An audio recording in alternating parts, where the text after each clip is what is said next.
Marcus has never felt guilty about anything, not once, not even when he tries to.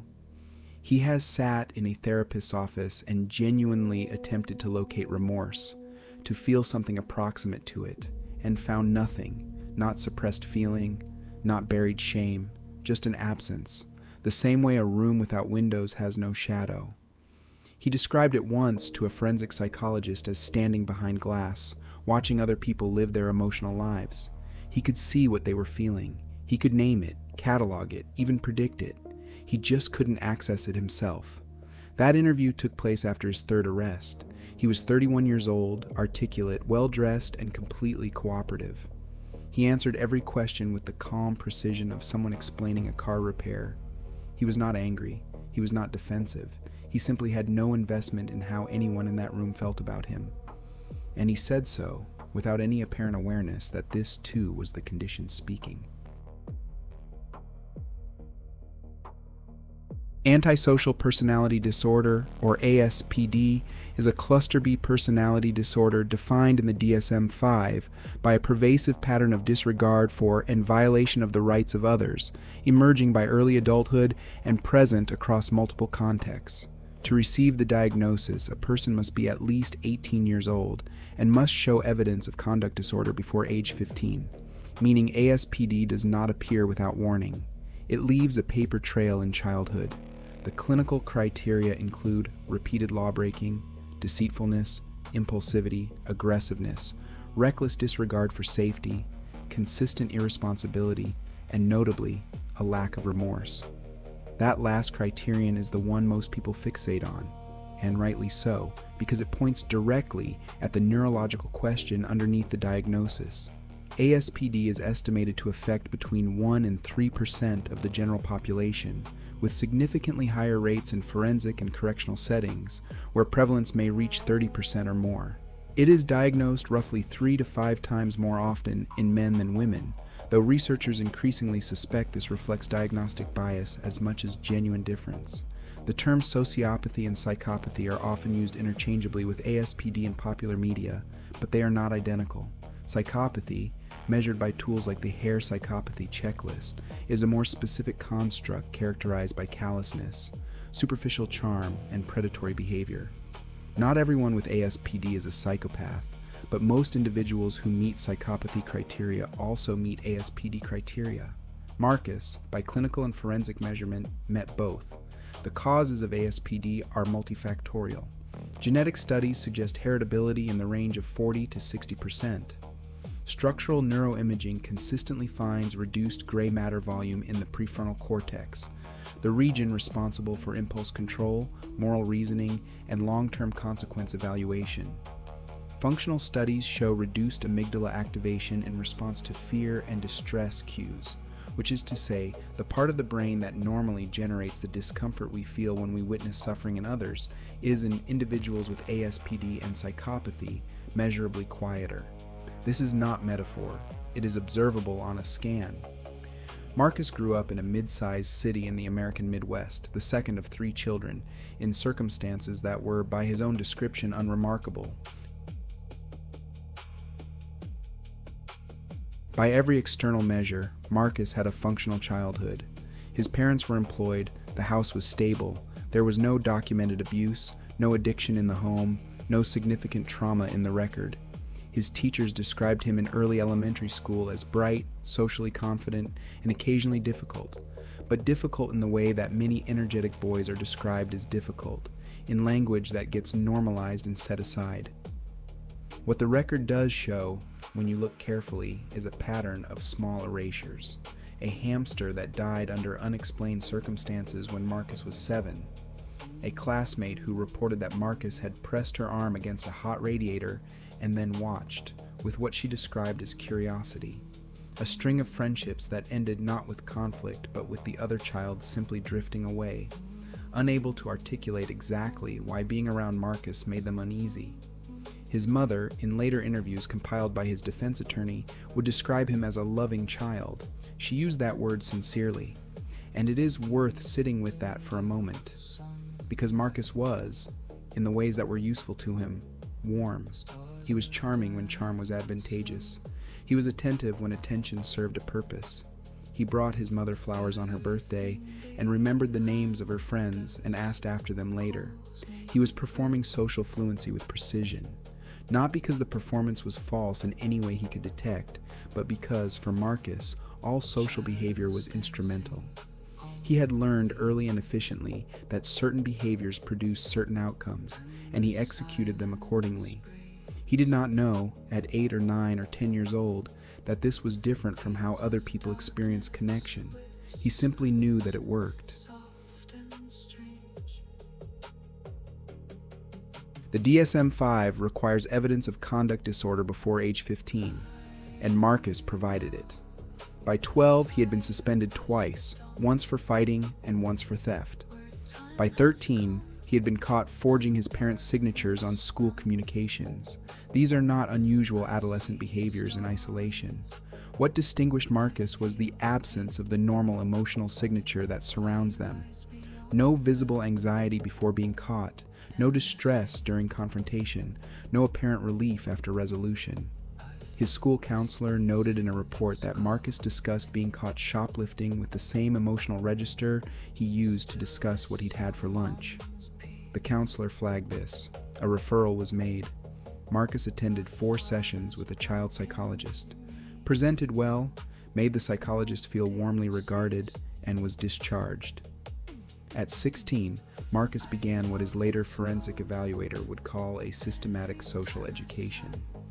He was learning, consciously and deliberately, how people work, not because he was curious about them in any genuine sense, but because other people were, as he would later put it, without any apparent awareness of how it sounded, resources. He studied their needs, their insecurities, their attachment patterns, the way people became loyal when they felt seen.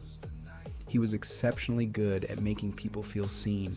By 17, he had borrowed money from 4 different classmates, none of whom he repaid, and had a girlfriend who described their relationship as the most intense connection she had ever experienced. She would later describe him differently. The first time anyone used clinical language around Marcus's behavior, he was 19, in his first year of community college, sitting across from a campus counselor who had been asked to see him after a conflict with a professor. The counselor, reading from their notes later, would describe a young man who was cooperative, articulate, and notably incurious about the perspectives of anyone other than himself. Not hostile, not grandiose, just absent of that particular orientation toward the world. Marcus's 20s were, from a distance, unremarkable.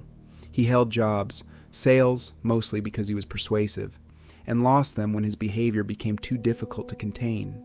He had a series of relationships that followed a recognizable arc: intense beginning, gradual exploitation, abrupt ending when the other person's usefulness expired. He was arrested at 24 for fraud. The charges were reduced. He was arrested at 27 for assault following a dispute with a business partner. He maintained throughout that he had done nothing wrong, and he said this not with the defensive anger of someone who knows they have erred, but with the calm certainty of someone reading a weather forecast. The business partner, who sustained injuries requiring medical attention, described Marcus afterward not as frightening in the way that word is usually meant, but in a stranger, quieter way. What frightened him was not that Marcus had hurt him. It was the look on Marcus's face while it was happening, focused, measuring. The same expression, he said, that Marcus wore in business meetings. At 29, Marcus was involved in a scheme, the specific nature of which is altered here to protect composite identity, that caused significant financial harm to a number of people, some of them elderly, some of them people who had considered Marcus a friend. When investigators interviewed him, they noted that he could describe in forensic detail the mechanism of the harm he had caused. He understood it intellectually. He could trace the chain of consequences from his actions to their outcomes with complete logical clarity. He simply had no emotional response to that chain. One investigator, a veteran of many such interviews, would later tell colleagues that talking to Marcus was the most unsettling interview of his career, not because Marcus was threatening, but because there was a quality of looking into his eyes and finding no one home. What Marcus's investigator was perceiving, without knowing the clinical language for it, was the behavioral output of a specific neurological architecture. In most people, the experience of causing harm to another person activates a network of brain regions. The anterior insula generates discomfort. The anterior cingulate cortex signals conflict. The amygdala processes the emotional significance of the other person's distress. Together, these regions produce what we experience as guilt, shame, empathy, the aversive feedback loop that makes harmful behavior self-limiting for most people. In individuals with psychopathic traits, this network is structurally and functionally different. Neuroimaging studies, including work by researchers like Kent Keel and James Blair, have documented reduced gray matter in the paralimbic system, which includes the amygdala, the orbital frontal cortex, and the anterior and posterior cingulate. This is not a subtle finding. It is a meaningful reduction in the physical substrate of moral cognition. Critically, this does not mean individuals with ASPD cannot understand what is morally wrong. Marcus knew abstractly that defrauding elderly people was wrong in the same way that he knew, abstractly, that leaving an umbrella on a bus was inconvenient. He had the conceptual category. He lacked the motivational weight. This is the distinction that researchers call the difference between cold and hot cognition, knowing a fact versus being moved by it. For Marcus, all moral knowledge was cold. There is also a well-documented deficit in fear conditioning in this population. Most people learn to avoid harmful behaviors partly through anticipatory anxiety, the uncomfortable feeling of imagining a negative outcome. Individuals with psychopathic traits show blunted physiological responses to threat cues, which means that the normal neural machinery for learning through consequence is operating at reduced capacity. Marcus was not consciously calculating that he could get away with things. His nervous system simply failed to generate the anticipatory alarm that would have made caution feel necessary. That is a profound difference. It changes what treatment can realistically accomplish. Marcus entered a court-mandated treatment program at 31 following his third arrest. He completed it. His therapist's notes describe a client who was engaged, responsive, and demonstrated strong intellectual understanding of the material. He could discuss empathy theory with fluency. He could identify in case studies the emotional needs of others. He completed every assignment. He was, by the program's own metrics, a success. And then the program ended. ASPD is one of the conditions for which the clinical literature offers the most guarded prognosis. There is no medication that treats the core deficit. Cognitive behavioral approaches can modify behavior in structured environments, but the underlying neurological architecture does not change. Some research suggests that the most impulsive and aggressive features of ASPD may attenuate with age, the disorder burning cooler, if not out, after the 5th decade. Marcus is, at the time this composite is drawn, in his mid-30s. He is not incarcerated. He is employed. He is, by his own assessment, doing well. People in his life describe him as charming. He is aware of his diagnosis in the same way a person with hypertension is aware of their blood pressure, as a fact about himself that requires occasional management. He does not experience it as a wound. He does not wish, as far as anyone can determine, that he were different. That may be the most unsettling part of his story. Not what he did, not what he is, but that, from inside his experience, there is no experience of loss. We tend to think of the absence of empathy as a choice, a door that someone decided to close. Marcus's neuroscience suggests otherwise. The door, for him, was never fully built. And that distinction between a person who refuses to feel and a person for whom the feeling was never neurologically available does not make the harm less real. It makes our understanding of it harder and more honest. ASPD asks us to sit with a question that has no comfortable answer. What do we do with a person whose inner life does not generate the friction that makes most of us stop?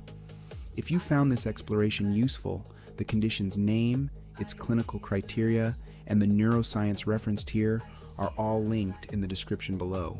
We'll be back next week. If you like unsettling psychology, like and subscribe for a new diagnosis each week.